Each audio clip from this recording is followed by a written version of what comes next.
ಬದಲಾವಣೆಯ ಬಿರುಗಾಳಿ ಮಧ್ಯೆ ಅಹಿಂದ ಜಪ ನಡೀತಾ ಇದೆ. ಹೈಕಮಾಂಡ್ ಅಂಗಳದಲ್ಲಿ ಅಹಿಂದ ಬೆಳ್ಳಿ ಹಬ್ಬ ಸಂಭ್ರಮದ ಚರ್ಚೆ ಆಗ್ತಾ ಇದೆ.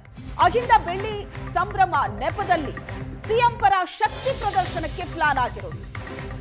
ಅಹಿಂದ ಸಂಭ್ರಮದ ಪರ ಜಾರಕಿಹೊಳಿ ಮಹದೇವಪ್ಪ ಬ್ಯಾಟಿಂಗ್ ಮಾಡುತ್ತಿದ್ದಾರೆ. ಖರ್ಗೆ ಸುರ್ಜೇವಾಲಾ ಭೇಟಿಯ ವೇಳೆ ಸಂಭ್ರಮಕ್ಕೆ ಅವಕಾಶ ಕೊಡುವಂತೆ ಆಗ್ರಹ ಮಾಡಿದ್ದಾರೆ.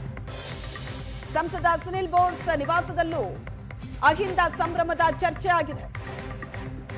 ನಿನ್ನೆ ಸುನಿಲ್ ಬೋಸ್ ದೆಹಲಿ ನಿವಾಸದಲ್ಲಿ ನಾಯಕರ ಭೋಜನ ಕೂಟ ಇತ್ತು.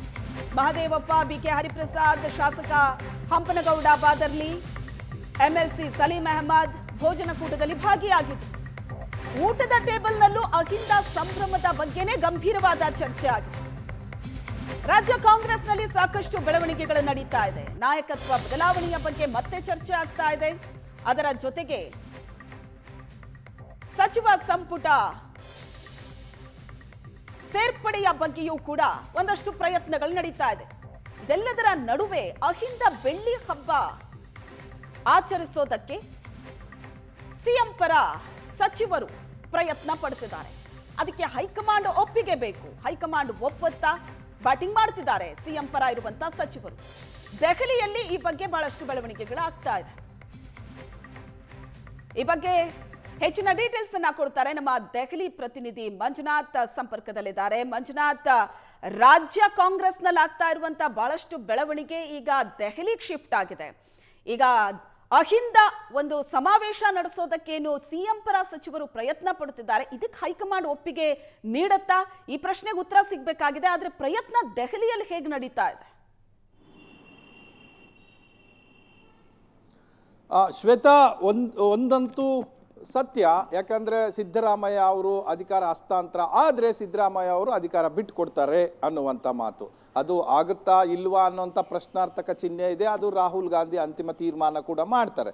ಅದನ್ನು ಹೊರತಾಗಿ ಅದಕ್ಕೂ ಮುಂಚೆ ಅಂದರೆ ಈ ಅಹಿಂದ ಸಂಘಟನೆಗೆ ಕಾಂಗ್ರೆಸ್ ಯಾವ ರೀತಿ ಬೆಂಬಲವನ್ನು ನೀಡ್ತು ಅನ್ನುವಂಥದ್ದು ಒಂದು ಸ್ಮರಣೆ ಆಗಬೇಕು ಅನ್ನುವಂಥ ಕೆಲವು ಹಿರಿಯ ನಾಯಕರು ಮತ್ತು ಅಹಿಂದ ಪರ ಇದ್ದಂಥ ಒಲವು ಇರುವಂತಹ ನಾಯಕರು ಅವರೆಲ್ಲರೂ ಸೇರಿ ಈಗ ಒಂದು ಅದಕ್ಕೆ ವಿಶೇಷ ರೂಪವನ್ನು ಕೊಡ್ತಾ ಇರುವಂಥದ್ದು.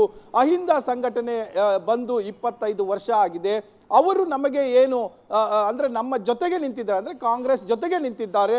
ಅವರೆಲ್ಲರನ್ನೂ ಸೇರಿಸಿ ಈ ಸಂದರ್ಭದಲ್ಲಿ ಆ 25ರ ನೆನಪಿಗೆ ಒಂದು ದೊಡ್ಡ ಸಮಾರಂಭ ಮಾಡಬೇಕು ಅನ್ನುವಂಥದ್ದು, ಅದು ಕೂಡ ಹುಬ್ಬಳ್ಳಿ ಧಾರವಾಡ ಭಾಗದಲ್ಲಿ ಆಗಬೇಕು ಅನ್ನುವಂಥ ಒಂದು ಪ್ರಯತ್ನ ಶುರುವಾಯಿತು. ಆ ಪ್ರಯತ್ನಕ್ಕೆ ಬೆಂಬಲವಾಗಿ ಸಿದ್ದರಾಮಯ್ಯ ಅವರ ಆಪ್ತ ಸಚಿವರು ಕೂಡ ನಿಂತಿರುವಂಥದ್ದು.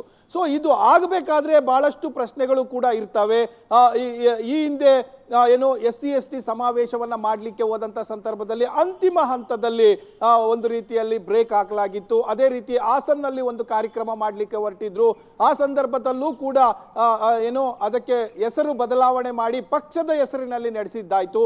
ಈಗ ಇರುವಂಥದ್ದು 2 ವಿಚಾರಗಳಿದೆ. ಒಂದು ಅಹಿಂದ ವಿಚಾರ ಇರ್ಬೋದು, ಅಹಿಂದ ಸಂಭ್ರಮವನ್ನು ಮಾಡುವಂಥದ್ದು. ನೆಕ್ಸ್ಟ್ ಈಗ ಮೀಸಲಾತಿ ಕೊಟ್ಟಿದ್ದಾರೆ, ಅದು ಕೂಡ ಒಂದು SC/ST ದೊಡ್ಡ ಮಟ್ಟದಲ್ಲಿ ಸಮಾವೇಶ ಮಾಡಬೇಕು ಅನ್ನುವಂಥ ಚರ್ಚೆಗಳು ಈಗ ಆಲ್ರೆಡಿ ಶುರುವಾಗಿರುವಂಥದ್ದು. ಸೊ ಈಗ ಪ್ರಸ್ತುತ ಇರುವಂಥ ಅಹಿಂದ ಸಮಾರಂಭ ಏನಿದೆ ಅದನ್ನು ಮಾಡಲಿಕ್ಕೆ ಮಾಡಬೇಕು ಅನ್ನುವಂಥ ಒತ್ತಾಯ ದಿನೇ ದಿನೇ ಜಾಸ್ತಿ ಆಗ್ತಾ ಇದೆ. ಅದರ ಹಿನ್ನೆಲೆಯಲ್ಲಿ ದೆಹಲಿಗೆ ಬಂದಂಥ ನಾಯಕರು ಸುರ್ಜೇವಾಲಾ ಅವ್ರನ್ನ ಭೇಟಿ ಮಾಡಿರ್ಬೋದು, ಅಥವಾ KC ವೇಣುಗೋಪಾಲ್, ಹಾಗೆ ಖರ್ಗೆ ಅವರನ್ನ ಭೇಟಿಯಾಗಿ ಇದರ ಬಗ್ಗೆ ಒತ್ತಿ ಹೇಳ್ತಾ ಇದ್ದಾರೆ, ಮಾಡಬೇಕಾಗುತ್ತೆ ಈ ರೀತಿ. ಯಾಕಂದ್ರೆ ಈ ಎಲ್ಲ ಸಮುದಾಯಗಳು ನಮ್ಮ ಕಾಂಗ್ರೆಸ್ ಪರ ನಿಂತು ಈ ಮಟ್ಟಕ್ಕೆ 136 ಸ್ಕೋರ್, ಅಂದ್ರೆ ಇವತ್ತು 140 ಆಗಿರ್ಬೋದು, ಬಟ್ ಆ ಮಟ್ಟಕ್ಕೆ ನಾವು ಬರಲಿಕ್ಕೆ ಸಾಧ್ಯ ಆಗಿದ್ದು ಅವರು ಅನ್ನುವಂಥದ್ದನ್ನ ಪದೇ ಪದೇ ಮೆಸೇಜ್ ಅನ್ನ ಕೊಡುವಂಥದ್ದು ಆಗುತ್ತೆ.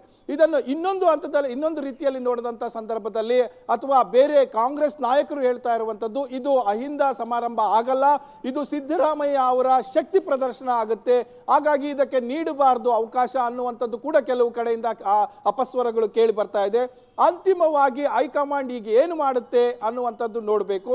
ಇದನ್ನ ಹೊರತಾಗಿ ಪ್ಲಾನ್ ಬಿ ಕೂಡ ಅಹಿಂದ ನಾಯಕರ ಬಳಿ ಇರುವಂಥದ್ದು. ಅಂದ್ರೆ ಒಂದು ಸಂಘಟನೆ ಮಾಡ್ತಾ ಇದೆ, ಆ ಸಂಘಟನೆಯ ಭಾಗವಾಗಿ ನಾವು ಹೋಗ್ತೇವೆ ಅನ್ನುವಂಥದ್ದನ್ನು ಕೂಡ ಈಗ ಆಲ್ರೆಡಿ ಶುರು ಮಾಡಿದ್ದಾರೆ. ನಾವೇನು ಅದಕ್ಕೆ ಹೋಗೋದಿಲ್ಲ, ನಾವು ನಿಂತು ಮಾಡೋದಿಲ್ಲ, ಆದರೆ ಅದಕ್ಕೆ ಅತಿಥಿಗಳಾಗಿ ಕರೆದರೆ ನಮ್ಗೆ ಕಾಂಗ್ರೆಸ್ ಪಕ್ಷಕ್ಕೆ ಸೇವೆ ಕೂಡ ಸಿಕ್ಕಿದೆ, ಹಾಗಾಗಿ ನಾವು ಹೋಗಬೇಕಾಗುತ್ತೆ ಅನ್ನುವಂಥದ್ದನ್ನು ಕೂಡ ಹೇಳ್ತಾ ಇರುವಂಥದ್ದು. Shweta. Yes, thank you Manjunath, ನಿಮ್ಮೆಲ್ಲ ಡೀಟೇಲ್ಸ್.